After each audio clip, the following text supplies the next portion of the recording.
around, what do you see?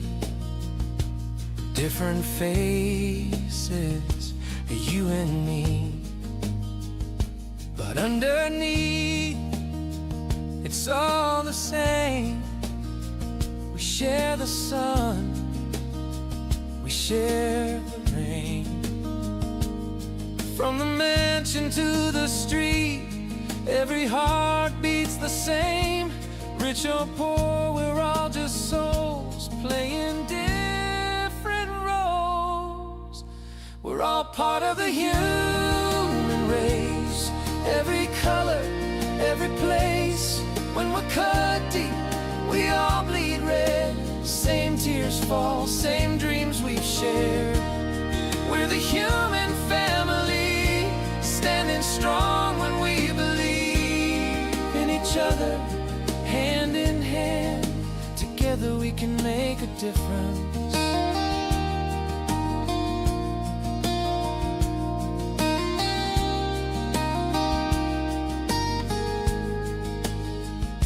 Single parents working late, elderly folks all alone, little children learning how to make it in this world somehow.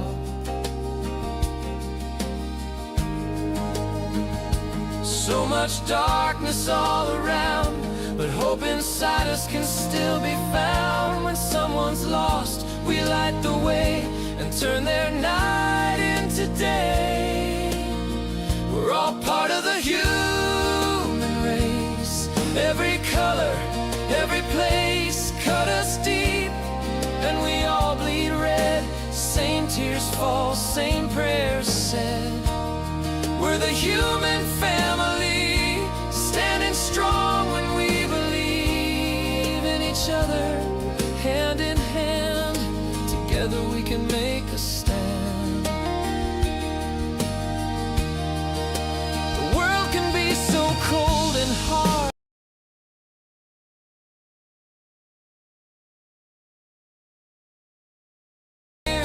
Can chase away someone's fear. We don't need much to change a life. Just cut through darkness like a knife. Be there when they fall down and help them get back up. We're all part of the human race. Every color, every place cut us deep, and we all bleed red. Same hopes live in our minds. We're the human family. Love's the only thing we need. Reach out now and take a stand. We're stronger when we lend a hand. No matter what the world may bring, we're all part of the same thing. The human family, you and me. That's how it's meant to be.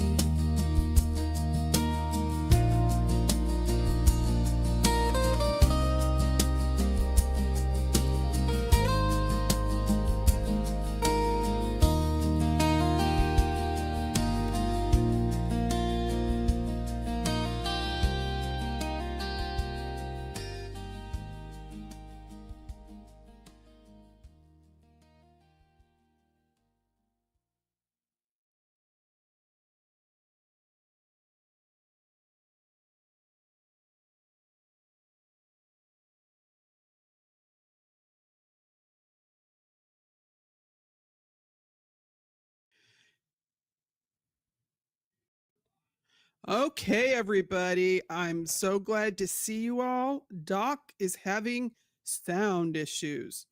You know, it's not us if we're not having a sound issue, right? Can everybody hear me though? Let me know if you can hear me.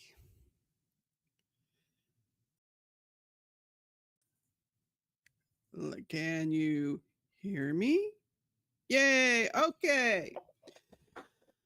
So glad therapist, Fala, Irish Amy, Julie's guitar, Chris G, Krusty's with us, Matt, Film Freak, Dandelion. Okay. I'm so glad you guys can hear. Poor Doc. Um, we don't know what's going on, but then hey, it's us. So here we go. We're just gonna have fun, and if he catches up with us, awesome. But tonight, my greetings to all of my little truth seekers and justice warriors. I am Z, your storyteller in the wilderness and of injustice. And my ride or die doc is riding shotgun. He's quiet tonight, but he's riding shotgun as we navigate the darkness where the predators hunt and the system does fail. We're going to shine a light on the forgotten stories society would rather leave buried. Today, we're going to confront one of the darkest chapters in North American history. Now, if you guys all of a sudden can't hear me, you let me know. So, we're going to talk about in North American history the residential and boarding school system that operated across the United States and Canada for over a century. That's 150 years where the natives here in the US, the Alaskan natives, the Hawaiian children, and also the First Nations children in Canada were forcibly removed from their families in a systematic attempt to destroy their culture, their language, and even their identities. Hey, Take It to Trial, thanks for joining us. Now, I have put a trigger warning out, in case anyone gets a little overwhelmed. Please don't feel bad if you have to step away. I understand, but this is important. So buckle up. The path ahead grows bumpy as we lead through another section of this nightmare they call our justice system. But this time, we're sharing lifelines available for those still healing from the generational wounds. Doc will put in some resources in our description after we're done tonight. Thank you, Julie's guitar. I think I might be back. But why do we tell these stories? So before we begin, let me explain why we tell them. While we didn't commit these acts, we have a responsibility to remember and understand and to ensure that it never happens again. The sins of our ancestors belong to them, but they shouldn't be erased or hidden from history. We can't ignore what those before us have done, because only by confronting this history can we recognize the patterns, oppose the injustice, and work to prevent new forms of systematic oppression. This isn't about feeling guilty for actions we didn't commit. It's about taking responsibility to improve with the knowledge we now have. Silence equals complicity. Hey, Sarah, thanks for joining us. When we fail to speak out against historical injustices or let these stories be buried and forgotten, we actually become part of the system aimed at erasing entire cultures, languages, and ways of life. When you stop and think about it, what gave anyone the right to decide that natives, tribes here in the US, or the First Nations people, or even the Aboriginal people in Australia didn't have the right to exist as they were? What arrogance led to policies designed to kill the Indian, save the man, or to forcibly remove children from their families under the guise of civilization and Christianity? These weren't schools, they were institutions of cultural destruction. Hey, Racy, thanks for joining us. These places where these children were stripped of their identities, separated from their families, subjected to abuse that echoes through generations. We must tell these stories. We must never hide our history, no matter how uncomfortable it makes us, because in that discomfort lies our humanity, our capacity for growth, and our commitment to ensure that this systematic oppression doesn't happen again. So it's not about putting on a guilt trip. It's about the responsibility. It's about witnessing the experiences of survivors. We honoring the memory of those who didn't survive. Join us as we examine the evidence. Listen to the survivors and their descendants. Face the uncomfortable truths about institutions that operated in our countries, often with public support and government funding. Louise, thank you for joining us. Well into the late 20th century. And let's be clear, if the survivors could live through these horrors and find the courage to share their stories, then we can undoubtedly be grown up enough to listen. We can give them a platform. We can be brave enough to hear what happened. Their strength in surviving demands our strength in bearing witness.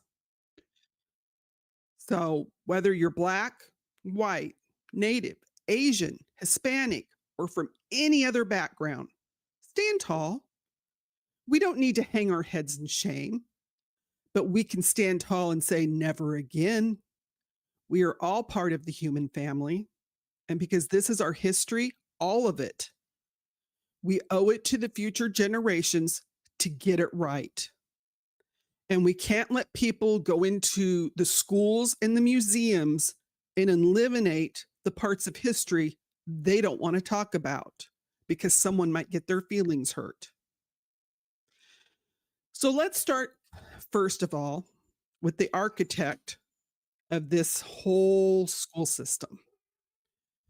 Let's start as we meet Richard Henry Pratt.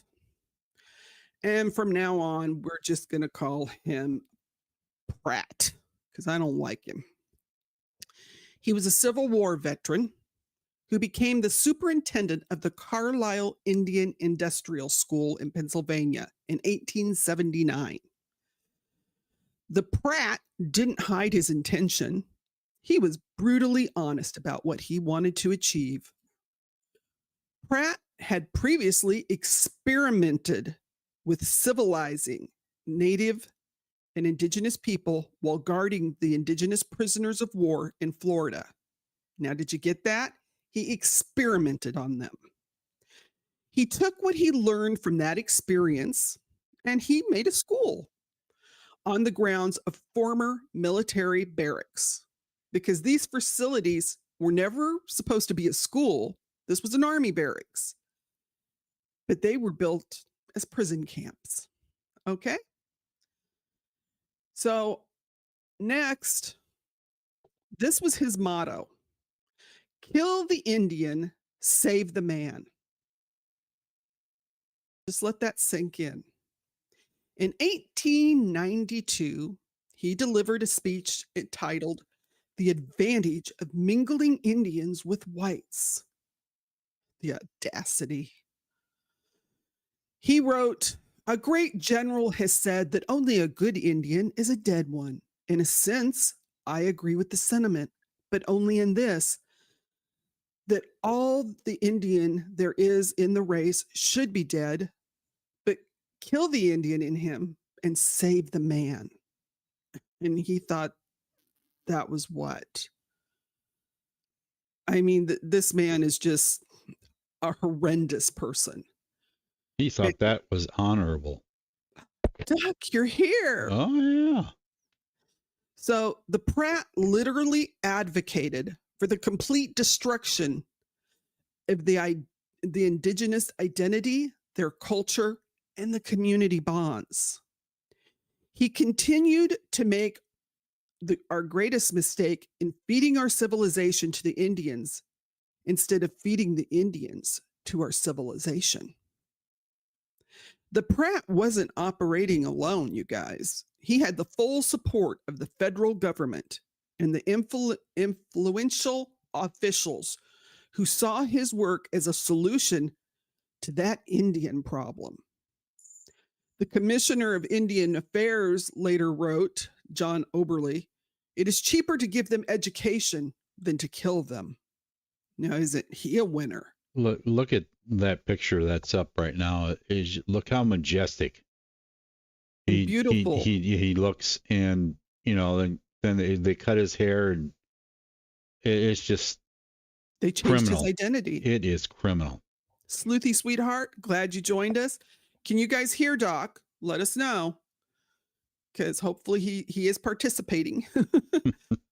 The government openly acknowledged that the alternative to these schools was the entire elimination through deletion, but they chose cultural deletion or elimination as the most cost-effective option.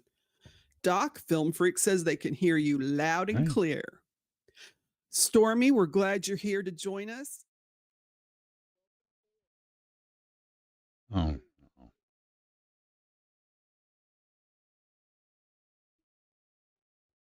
Anderson explained the policy directly to the chiefs in 1846. He said, "Your children shall be sent to schools where they will forget their Indian habits and be instructed in all the necessary arts of civilized life." And you call yourself civilized? Oh, OnlyFans says you woke him up, Doc.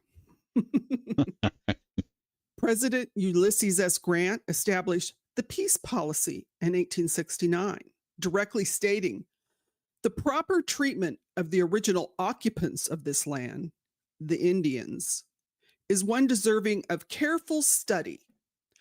I will favor any course toward them which tends to their civilization and ultimate citizenship." How dare you? You steal their land and then tell them they're not up to your par? Oh, please.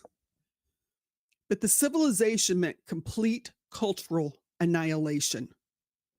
The Secretary of the Interior, Carl Schwartz, said, "What we want to do is to break up the tribal mass.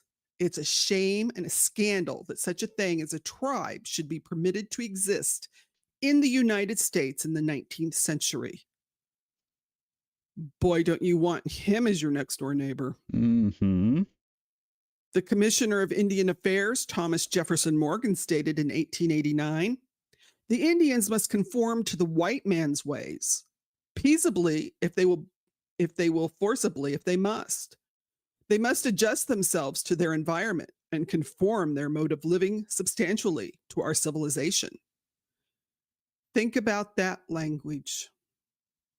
Forcibly if they must. So this was not education, it was forced compliance.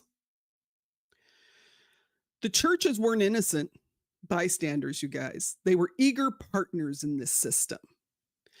It wasn't just the Catholic Church. It was the Methodists, the Quakers, some I'm not going to say that right. Evangelist. Yes. Thank you, Doc. He's always there and got my back.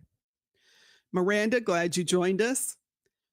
Approximately half of all of our boarding schools were run by Christian denominations that received federal funding to carry out the work through acts like the 1819 Civilization Fund Act.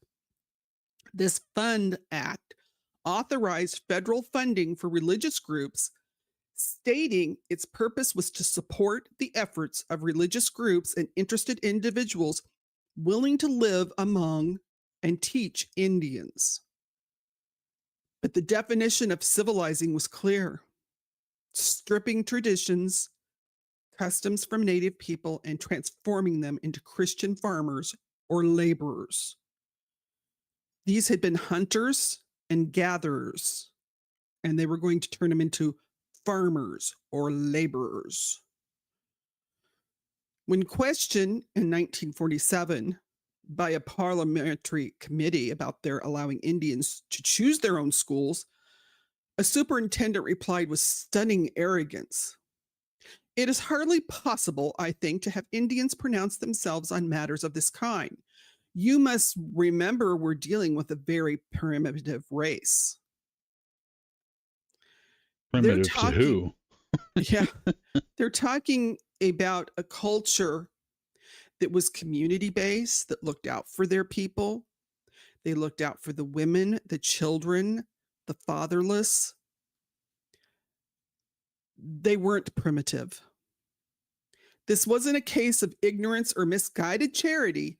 These religious leaders knew exactly what they were doing, using the power of God to justify the destruction of entire cultures. Hey, Capri Law. Thanks for coming. The real purpose, what was the real purpose? Well, it was land, power, and cultural annihilation. Let's be crystal clear about why these schools were created, though. This wasn't really about education. This wasn't about helping the indigenous children. This was about solving what the government called their Indian problem. Because after centuries of warfare, SD surf girls here, and they failed to eradicate the indigenous people, the government needed a new approach. So the boarding schools were going to serve a multiple purpose for them. First, they were going to break the tribal bonds and the resistance to land theft. So what they were doing was they were using the indigenous children as hostages to ensure tribal compliance. They facilitated the Dawes Allotment Act, which opened millions of acres of Indian territory to white settlement. So as we can see in the picture, the native and indigenous people had the land, but hey, we're going to send these farmers out there and you're going to give it to them. And here's the truth they don't teach in school. The boarding school system was funded through treaty annuities and federal funds gained by selling indigenous lands to the white settlers. They used the money from stealing native land to pay for schools meant to destroy the native children.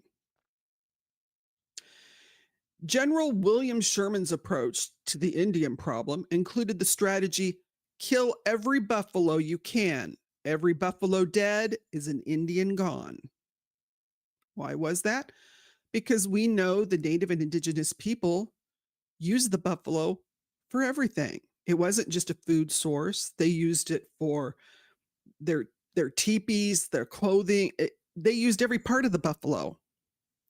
They weren't glory hunters. They used it for survival. But the government figured if they're gone, the natives will be gone.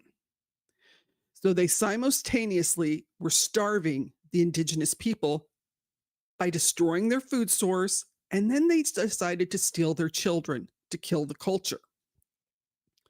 This was coordinated. It was systematic elimination. And we're not talking about a few isolated incidents. If you look at the map, the first map is before the colonists got here. The natives were all over. And you can see as 1784 came, 1860 to present day, those little brown dots is what the native and indigenous people have to live on, the land that they had lived on their whole lives.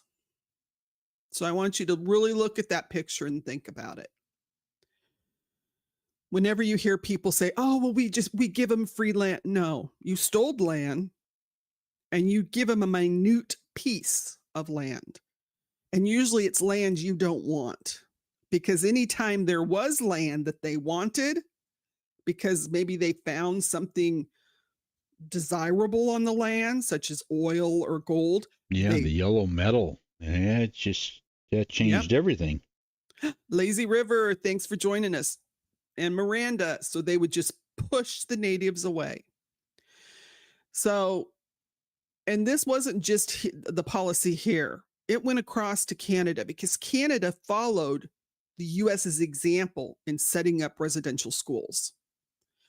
There were over 500 institutions identified by the National Association of Boarding School Survivors.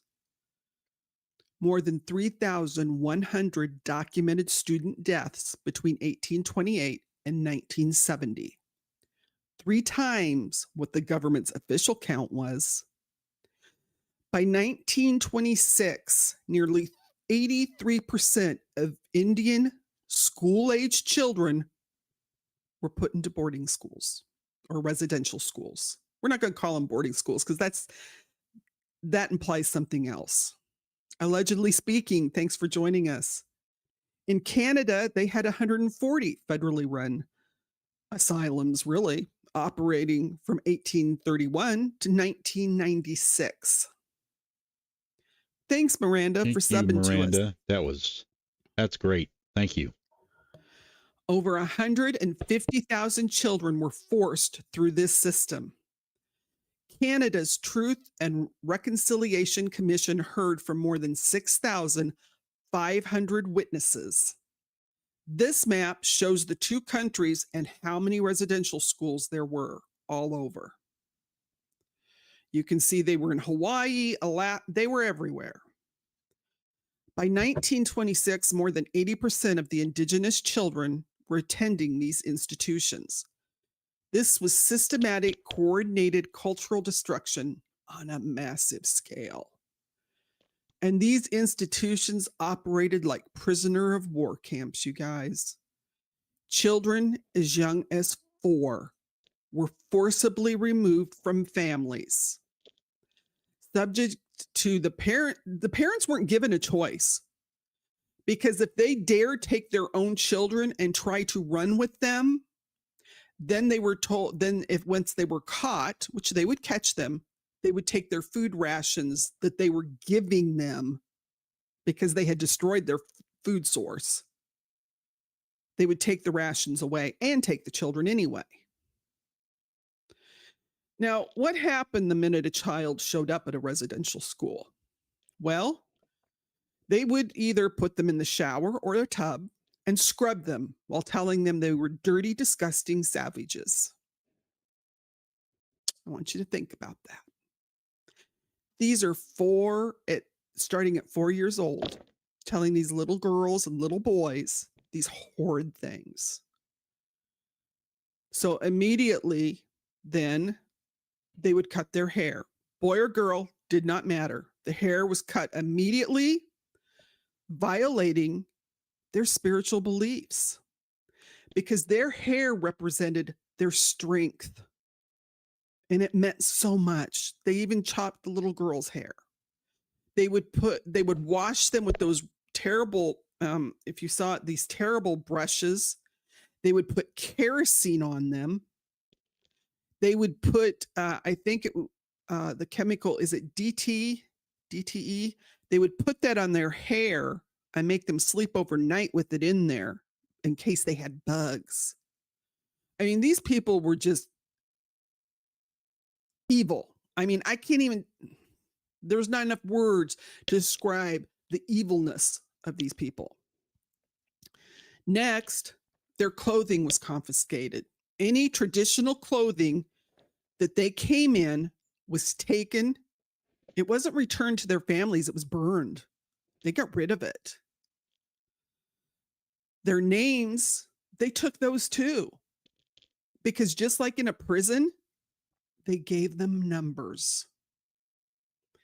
One little girl, or one woman, I should say, remembers when they started calling her 99 because she was the 99th student. And that was her number. It was in her clothing. They didn't give her a name. She was only 99. The native language, they were forbidden to speak it under threat of brutal punishment, you guys. Brutal. Ola, thank you for joining it. Joining it. So this is torture. This is torture disguised as discipline. A former survivor said, I remember feeling the cold scissors on my hair and sometimes kind of hitting me on the head or nicking me in the ear. I felt like they were taking something from me. They were stripping away my humanness, my sense of who I was. If they disobeyed, children were forced to hold their tongue for hours as punishment for speaking their native language. Think about that. Put your tongue between your fingers, or your tongue between your fingers.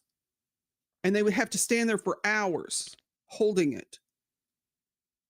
And she said, then you knew you'd spit. It would run down your face as you're standing there. And if you stopped, you had to start all over.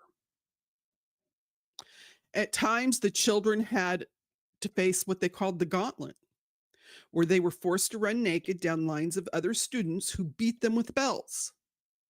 Now, if the other students didn't hit them hard enough, they had to go through the gauntlet themselves. So it also created this system where the children were forced to torture each other. Because these people weren't satisfied torturing the children themselves. They made the other children do it. See, they were trying to break the community bonds. They also would take a child from an area, wherever their tribe was, and send them across the country. They didn't want them close to where they had people that they could depend on. So they, if you were from a cold climate, they might send you to one of the schools in a desert climate, something that you had no idea about. And let's not sanitize this. There was widespread SA going on, and it's been documented. The priests, the staff, there was even some older students that would abuse the younger ones. But it started with the adults. At one school, the boys would wear their swimming trunks tied tightly to the beds to try and prevent an SA. If a children reported the abuse, they were punished or ignored. Many survivors describe this abuse as the most devastating aspect of their experience. Now, with all this going on, if they did run, then they were treated like animals. They were put in cells, because most of these places had like little jails that they could put them in. And they even had handcuffs for children. And this woman right here, she was one that talked about, she was the one they told her number was 99. And I watched the video. I watched it so you don't have to, because they did a movie. It's called We Were Only Children, and it tears your heart out, let me tell you. And so, it was brutal for what they went through. But as I guess they were doing a museum, this man showed up with these little bitty handcuffs, and he wanted to turn them over. But he didn't want to answer any question as to how he'd come to have them in his possession. But he said they were used on the native children. Look at how tiny they are. And if we don't think that this happens today, let me ask you this. Did anyone see the little immigrant children in San Antonio that were zip tied in a courthouse? Yeah. They zip tied children. So don't think, if we don't watch our history, it's going to repeat. It's just they pick out new victims. And that's why we have to tell the stories, to honor the ones that can stand up and tell their stories, and also to protect the ones that could come next. The food was subpar, but they had to serve to the priests and the ministers or whoever was in charge. They got really good food, and they would have to serve them. And that one girl, the one woman that I showed you that her number was 99, she said when she came, she said she couldn't eat it because it literally was like gruel or cornmeal, like not even an oatmeal, and it had worms in it, and it was disgusting, and she couldn't eat it. This was a young child that was used to eating fresh meat and fish, and all of a sudden they were feeding her off this gruel, and she got so thin and sick she passed out, and she ended up in the hospital ward. So one night she heard, she was the only one on the girl's side, and she heard something coming from the boy's side. And she got up and she went over to see what was going on. Well, there was a priest there. And she said, at that time, I didn't know what he was doing. I do now. He was essaying that little boy. And she said, when that priest turned and looked at her, she ran. And she was so petrified. Guess what? The next night he came for her. And that was the first time at the age of 6 that she was essayed. And she said when he put his hand over her mouth, she said, I could smell his tobacco. And she had the strength to put this on film. So that's why we listen. That's why we hear her story and we respect her strength. At one school, if they didn't eat the slop that they were given, then they were punished with beatings for not eating. So one of the older girls said that when the little ones just couldn't, she said, I would eat it. But I would have to tell them, be quiet, don't say anything, because some of them would go, thank you. And then if the nuns saw them, then they wouldn't get food for a long time. They said a lot of times the food was rancid, full of maggots, it stunk. One of the boys said, we were always hungry. He said that could have served as the slogan for any organization of any former residential school student. He said the sad reality is only highlighted by the fact that hunger was so widespread that nearly 1,000 malnourished students at 6 residential schools were used as subjects in a series of nutritional experiments between 1948 and 1952. They used them as experiments by not feeding them properly. Hey guys, that is not 1840. That is 1940, which, Yeah. you know, the American public thought they were pretty enlightened by then. Yep. And this is how they were treating little children. Yep. Children. They said breakfast consisted of 2 slices of bread with either jam or honey as the dressing, oatmeal with worms, or cornmeal porridge, which was minimal in quantity and appallingly in quality. For lunch, they got water as a beverage, 1.5 slices of dry bread, and the main course consisted of a rotten soup. Scraps of beef, vegetables, some in the state of decay. Now remember, they were getting funds from the government to take care of these children. Wonder where that money went. Somebody's pocket. For supper, the students were given 2 slices of bread and jam, fried potatoes, no meat, and a bun baked by the girls. Moses even recalled hungry children eating from the swill barrel. What the swill barrel was where they would pick out soggy bits of food that were intended for the pigs. Yeah.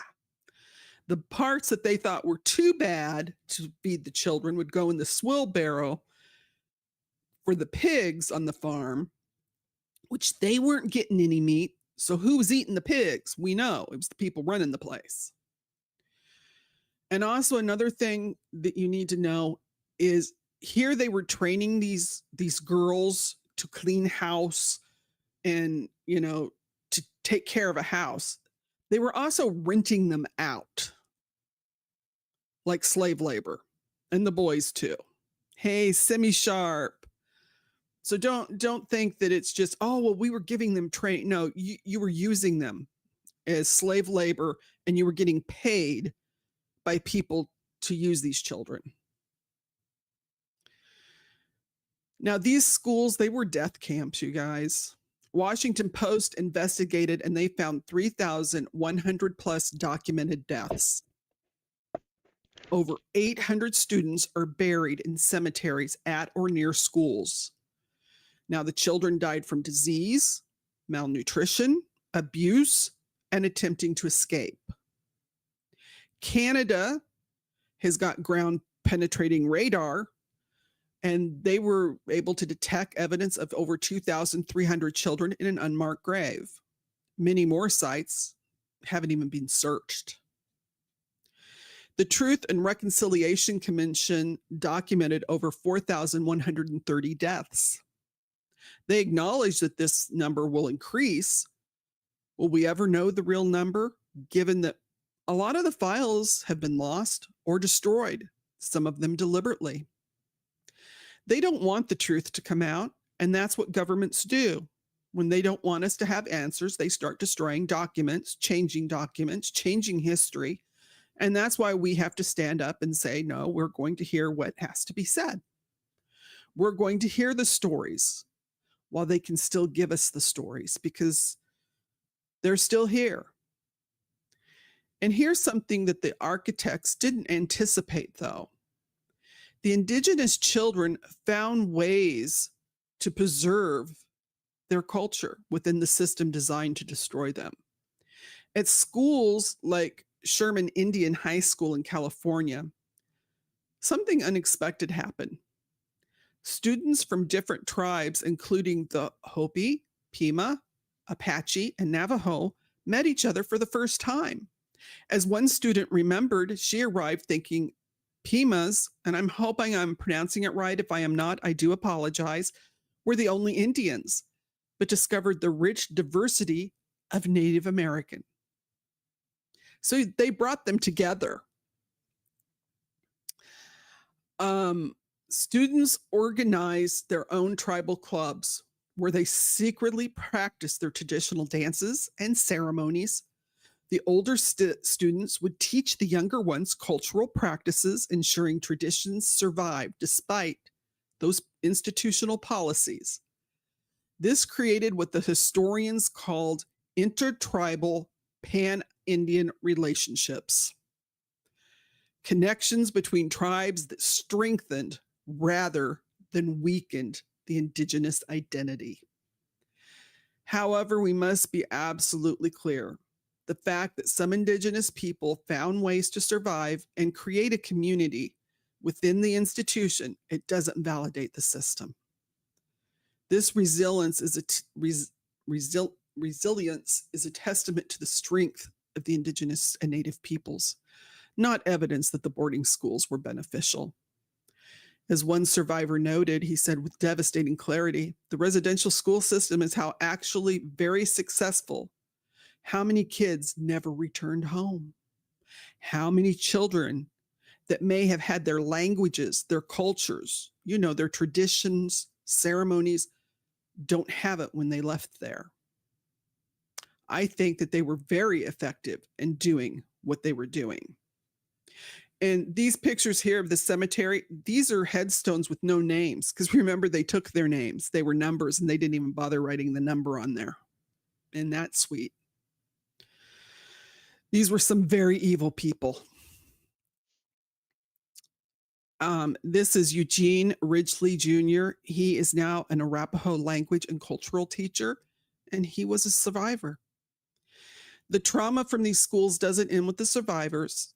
It gets passed down through the families. It's like a genetic inheritance. When I talk to you about different cases and we talk about how we see addiction and different things happening within the Indigenous communities, and we talk about generational trauma, this is part of where it comes from.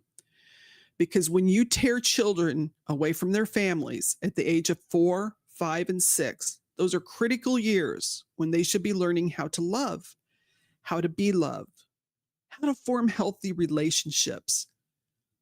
You create adults who don't know how to parent. Take a moment and step back, everybody. Just remember when you were 4, 5, or 6 years old. Remember how if you fell down and you had a boo-boo, you'd run to your mom or your father or grandparents. These children had nobody to run to because nobody cared once they were taken away. These children who didn't speak English at all of a sudden had people show up, rip them from their families. They didn't know why they were being taken. They didn't know why their parents weren't protecting them. Some of them at first were very upset with their parents and families, thinking that they were just given away. But their parents weren't given a choice. So they're ripped away. They're put in this place with these people with funny outfits.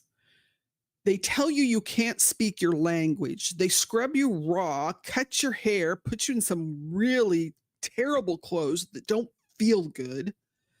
And then anytime you try and speak your language to find out what's going on, you're abused. Later, it leads to more physical and SAing. And we're talking starting at 4, 5, and 6. Not that it didn't happen to the older children also. But I want you to think about that.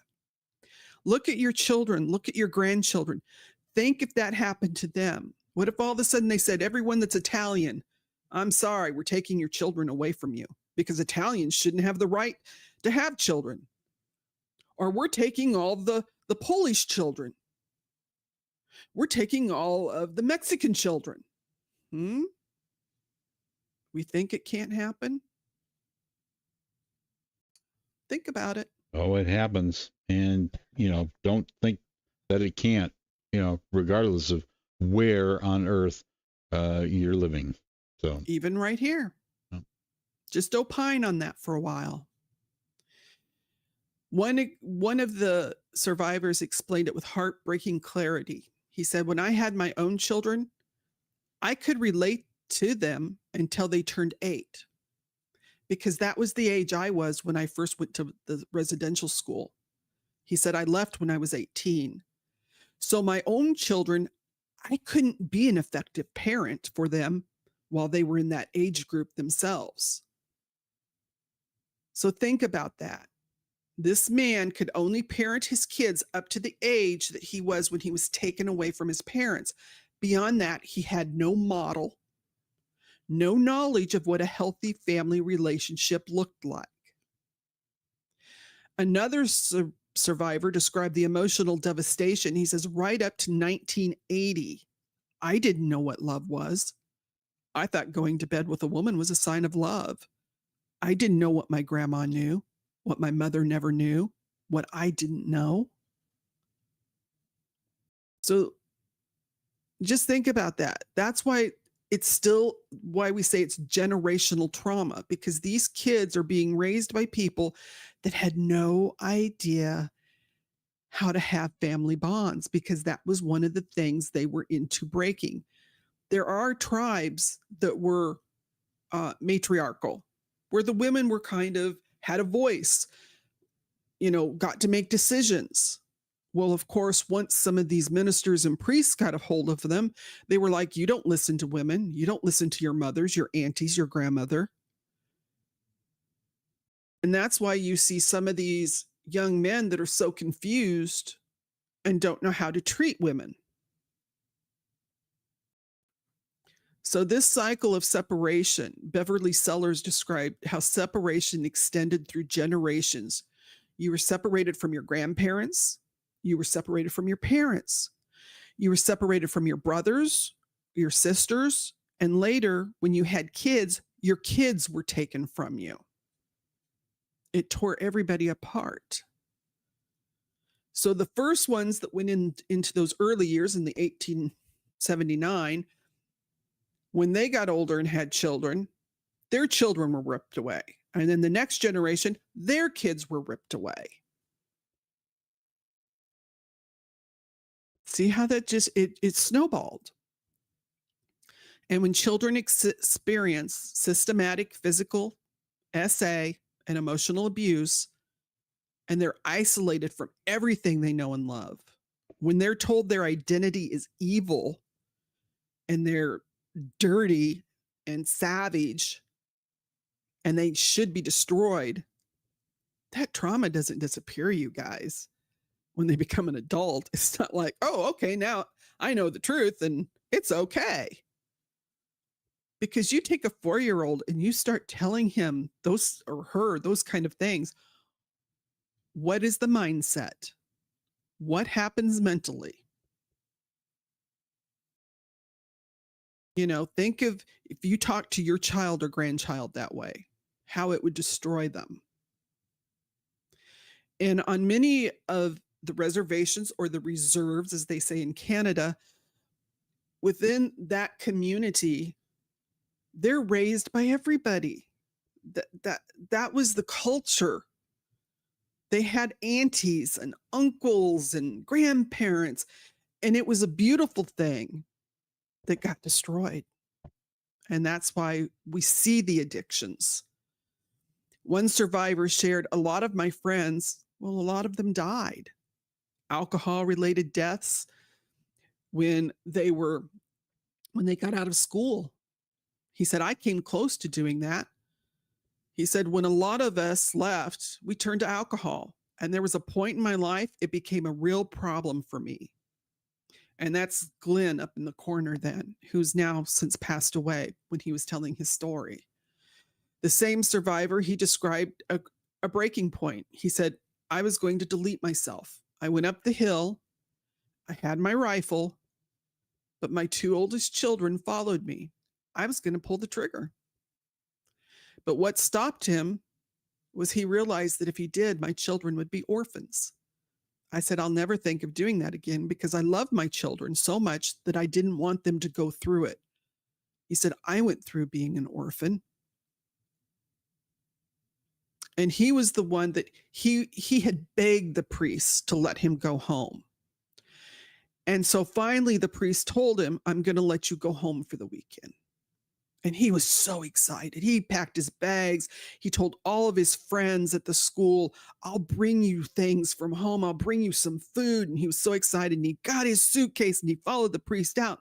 And the priest put it in the back of the truck. And he said, oh, come into the house while the truck warms up.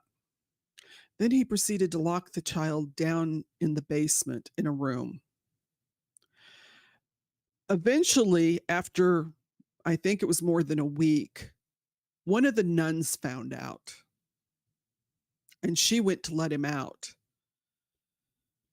Now, the entire time he was in this room, he found out there was a girl in the cell next to him. Not that they could see each other, but he would hear her cry whenever the priest and the 2 priests would come down. Well, when the nun got him out, she told the nun, what about the girl? She goes, what girl? He goes, in that room. When they opened the door, nobody was there. He does not know whatever happened to her. Could she be in one of those unmarked graves? We don't know.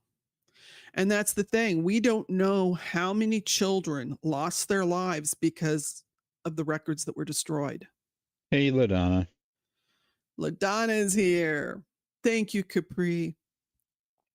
Modern science has verified what the indigenous communities have long understood. Trauma can be inherited across generations.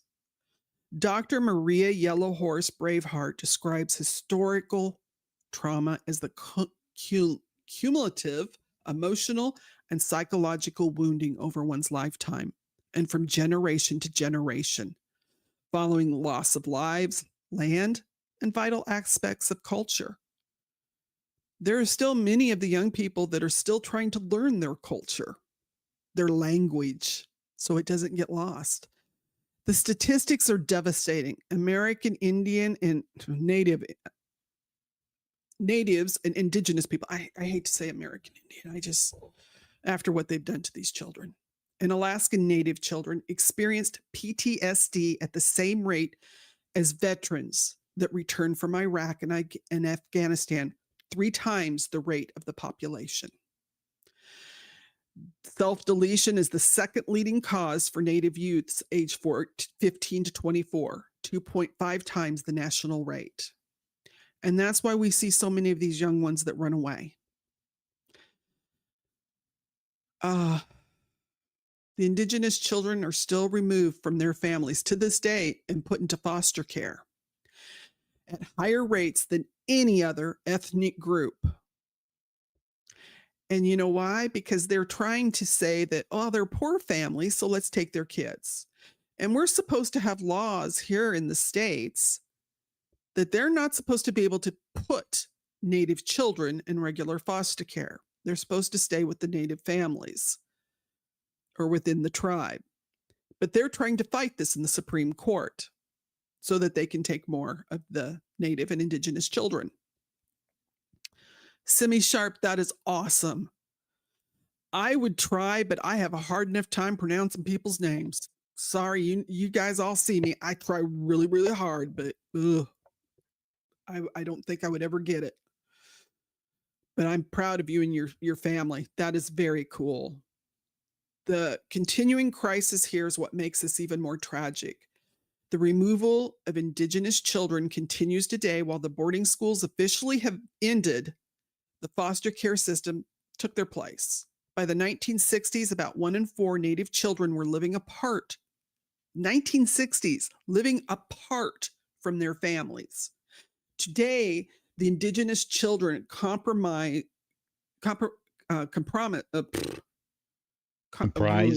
Thank you. Doc, what would I do without you? You save me every time. Over half of those in foster care, despite being only 8% of Canada's youth.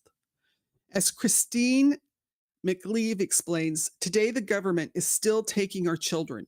It's a race-based systematic removal of children, which is ongoing cultural genocide. I read one story of a young girl who was taken and put into a Jewish family. She said her mother and her never bonded. And she said that it was, when she finally got old enough to try and find her culture, it was because her grandmother, her Jewish grandmother, encouraged her to go find her culture. Because her other family pretty much turned their back on her because she didn't look like them. They were all blonde and blue-eyed, and she was a Native girl. She's beautiful. So wait a minute. Look at Simi Sharp's comment about her son. That is amazing. You have like first-hand knowledge into what's going on. Her son's also going to have pretty babies. Yes. Half Cherokee and married to Dakota. They're going to be pretty.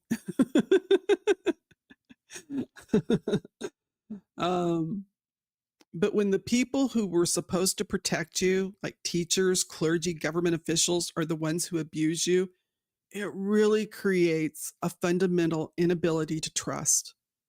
One survivor described the lasting impact. He said, you just had to live through it. It's hard once you get out of there. You're all of a sudden in a different world where there's so much freedom. I knew they would be, Simi. Mm-hmm. I knew they'd be pretty. He said, just like a lot of dudes that are in jail a long time, all that freedom, they can't handle it. Same as us, a great majority of us, we couldn't handle the freedom when they got away from the schools. And in some instances, I have read that they said some of the prisons are almost becoming like the residential schools where they're taking in the natives. So I need to research that. But they have to break the cycle. And some survivors have found ways to heal and break these cycles. The same man who almost took his life went on to say, I started going to therapy group meetings, going to the talking circles, the healing circles.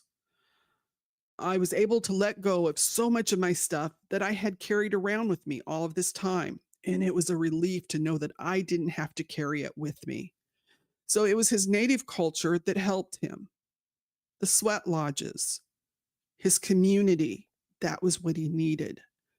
But healing requires acknowledging the truth first. And for too many of the survivors, there was another elder that said, when we do tell our boarding school stories or residential school stories, when do we tell them? Thanksgiving dinner? Do you say, oh, I was essayed for 5 years by a priest at a residential school, at a family dinner? So there's just this resounding silence of the survivors, because when do they tell their stories? What format? How, when no one has ever asked them? When it's not taught? One group that I was watching, he said there are only 5 states that even teach anything here in the United States about the residential schools. 5. We have more than 5 states in this country. Just saying, in case anybody's confused. But why does it matter? Because it's not ancient history. The last federally operated boarding residential school in the U.S. closed in 1983. Canada's last residential school closed in 1997. And people who experienced this system, they're still alive. They're still traumatized. And this keeps going. The Indigenous children are still removed from families at disproportionate rates through the foster care system. So we're still seeing it. Now, this was one of the last Navajo talkers, or wind talkers, as they were called, because language, remember, was endangered. The children were abused or beat for speaking their language.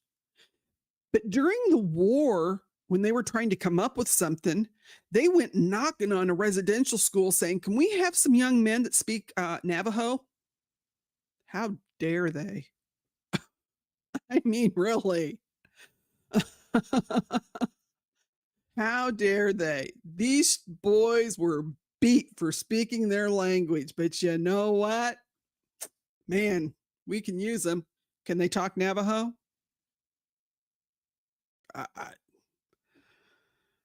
They were heroes. They did. They went and they made a difference. But can you just imagine how that messed with their minds? You're semi-sharp. Yes, there are the cultures that they are trying to teach the children. They are learning the language. Viking DNA can be strong. But the intergenerational trauma affects communities across North America. Many of the survivors are in their 80s and 90s. Some are younger, and they're beginning to speak about their experiences. The cover-up continues, though. Even now, some deny the history. Residential school denialists try to dig up suspected unmarked graves and Kamloops with shovels, claiming they wanted to see for themselves. Yeah. Some media outlets have called the unmarked graves discoveries. It's fake news. Oh, please. I hate that word. Critical records remain sealed or have been destroyed because it shows wrongdoing. Several survivors have told us what justice looks like. To them, they want full government acknowledgement of what happened. They want the government to stand up and say, "We did wrong." I don't blame them. They want complete disclosure of all records that exist. They want support for some healing programs in the community. They want truth telling in the schools and public education. We wonder if they will they get it, because right now they're trying to get rid of the word slavery due to Black people. They don't want that taught in schools. So you think they want to teach this because little white Johnny might get his feelings hurt? Get over it, Johnny. This is history. We have to learn it so we don't repeat it. Ensuring this history is never forgotten or be repeated. One survivor said, "I'm a firm believer in sharing stories, even with my grandchildren. And even though it may not be in the history books, I'm going to tell about the things and the experiences that I had at the residential schools." And I believe, and he has every right. Let's go over our missing people tonight before we end. This is Brianna. Brianna, thank you, Doc. Madrid. She's 14, you guys. She's from Gila River Indian Community, Arizona. She's been missing since July 12th at 11:30 a.m. She was 5'5". She's 110 pounds, has reddish hair now, brown eyes. She was at the District 6 of the Gila River Indian Community in Arizona. Contact Gila River Police at 520-562-4511. Or you can remain anonymous and go to 520-562-7144. Next, we have Leah Jordan Oldchief. She's 30. She's from Billings, Montana, which we know is terrible at putting out information to get the missing people found. In August 15th was the last time she was seen. She's 5'7", 250 pounds. She has long brown hair, beautiful brown eyes. She has an LJC tattoo on her right hand and a ring bull burn on the right hand. Leah is loved, needed, and missed. Every detail matters when someone is missing. Even the smallest tip can help bring her home. So if you've seen Leah or you know her whereabouts, call the Blackfeet Law Enforcement 406-338-4000, or you can always call 911. Okay? Now, this is Rikshia or Keisha Renee Bear. And at the age of 19, she disappeared. Her tribal affiliation is Chippewa Cree and the Rocky Boys Reservation. She's been missing since February 4th of 2024. She was last seen at Pueblo, Montana, the Flathead Reservation, you guys. Keisha was last seen while visiting friends in Pueblo, Montana. She expressed a desire to seek help for substance abuse. She had an appointment scheduled, but left during the night. It has not been heard from since. Her family's deeply concerned. She has connections to the Rocky Boy, Havre, the Great Falls, Billings, and Missoula, a phone reservation or areas. A phone believed to be hers was later found buried in mud near Columbia Falls. The police have the custody of it. She's 4'10" to 5 foot. She weighed 120 to 140. She had brown hair, could have been dyed red, blue, or brown. Hey, I like her. She had brown eyes, tattoos. She has baby girl on her upper left chest. There's another design on the right side of her neck. She has piercings on her ears and right nostril. She may have had metal orthodontic braces. If you have any information about Keisha, contact Lake County Sheriff's Office at 406-883-7301, Rocky Boy Police Department at 406-395-4513, or you can call or text 406-604-2423. Now we have Shondi Ann Cherry. She's 36. She's been missing since June 24th of 2025. She's missing from Denver, Colorado. She has brown eyes, brown hair. She's 5'3" and 145 pounds. The circumstances surrounding her disappearance are still under investigation. They're not sure. Law enforcement are concerned for her safety. If you have any information on Shondi, call the Denver Police Department at 720-913-2000 or call the local police 911, always available. So keep an eye out. Also, for David Storbakken up in Minnesota and Sarah Martinez. These are two people that we have interviewed their relatives, and we care deeply about their cases. Not that we don't care about everyone, but these two are special. Also, if anyone just doesn't want to talk to the police, okay, maybe you're afraid to contact the police. We have set up an email, tips, 4, Trial Junkies United, tips for Trial Junkies United at gmail.com. Pass it to us. We'll send it to the cops. I don't have a problem calling the cops. Keep an eye out for David. Keep an eye out for Sarah.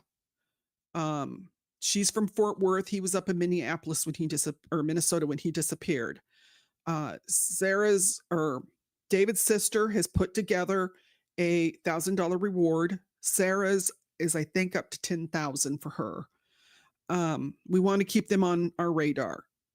Also, great news. I had reached out to some YouTubers, about Sarah's case, because it'd been a while since we'd done it. John Lorden from Lorden Arts actually replied. He has filmed an episode. It will be released tomorrow. I was able to get John some information. Please check out when that comes out tomorrow, you guys. Subscribe to John. He is awesome. He's the only one that answered my call out. Our responsibilities now. This is to all of us. We can't change what happened to these kids that had to go through this horrendous residential school, but we can refuse to let it be forgotten. We can listen when survivors find the courage to speak out. We can educate ourselves about the history. We can stand against any system that seeks to destroy any culture, language, or peoples. It's not about guilt. It's about truth. This is ensuring that never again are children going to be torn from their families in the name of civilization. Never again will languages be beaten out of children's mouths. Never again will we allow cultural elimination to operate under the guise of education or Christianity. The survivors who lived through this hell and found the courage to tell their stories deserve nothing less than our commitment to remember, to learn, and to ensure that this doesn't happen again. Because silence, you guys, is complicity. If we do not say anything, we will not be complicit in erasing the voices of these who have suffered. They survived. They are still fighting for justice and healing. Every system of oppression relies on your silence. Don't be the reason we have to retell stories. These survivors who found the courage to speak deserve our courage to listen, to learn, and to ensure this never happens again. If you see or hear someone that denies this ever happened, speak up.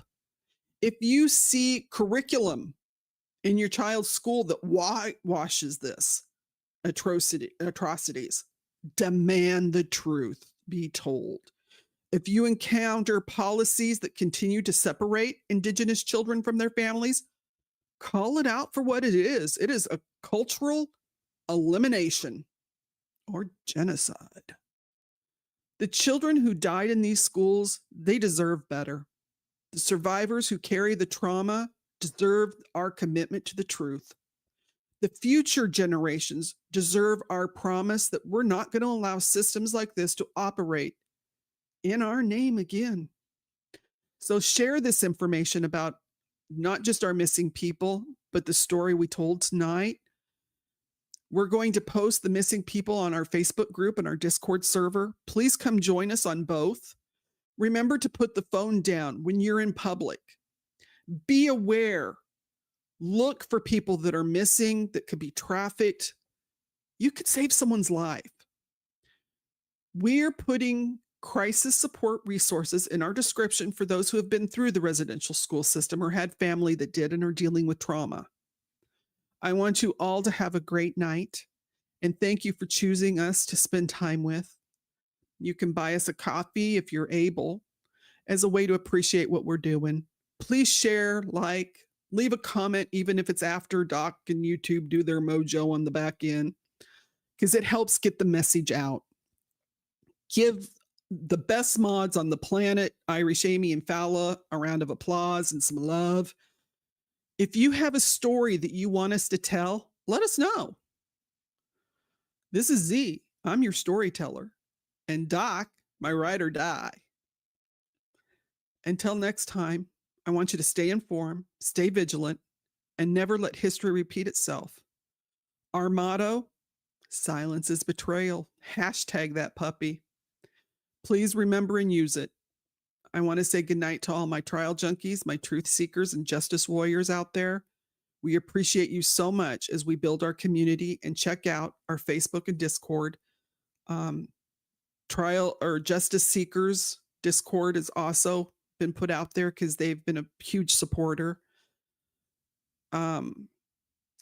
I want you to also know how much we care for you. I created a new song. At the end, it'll play. Please stay and listen. I think you'll enjoy it. Good night. And until next Sunday or this Sunday night, I love you all for coming. Thank you for Ciao. being with us, everyone. Good to hear you, Doc. Yeah. Love you, dude. Love you too, babe. Love all of you guys.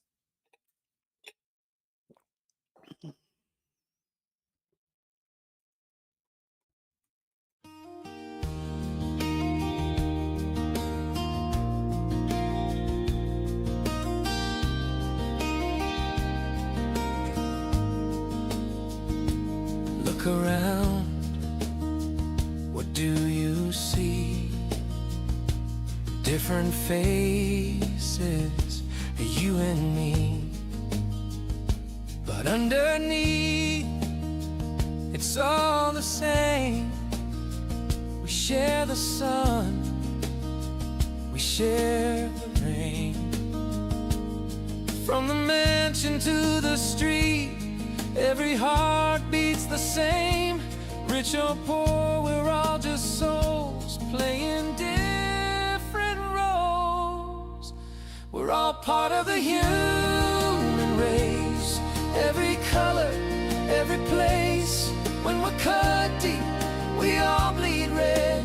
Same tears fall, same dreams we've shared. We're the human family, standing strong when we believe in each other, hand in hand. Together we can make a difference.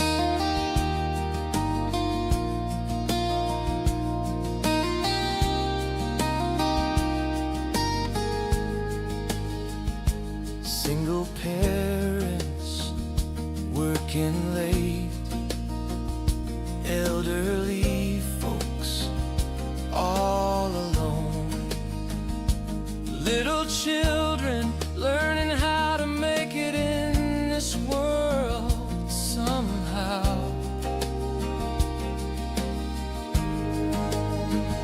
So much darkness all around, but hope inside us can still be found. When someone's lost, we light the way and turn their night into day. We're all part of the human race. Every color, every place cut us deep, and we all bleed red. Same tears fall, same prayers said. We're the human family, standing strong when we believe in each other, hand in hand. Together we can make a stand. The world can be so cold and hard, but kindness travels yard by yard. A helping hand, a listening ear can chase away someone's fear. We don't need much to change a life, just cut through darkness like a knife. Be there when they fall down and help them get back up. We're all part of the human race. Every color, every place cut us deep, and we all bleed red. Same hopes live in our minds. We're the human family. Love's the only thing we need. Reach out now and take a stand. We're stronger when we lend a hand. No matter what the world may bring, we're all part of the same thing. The human family, you and me, that's how it's meant to be.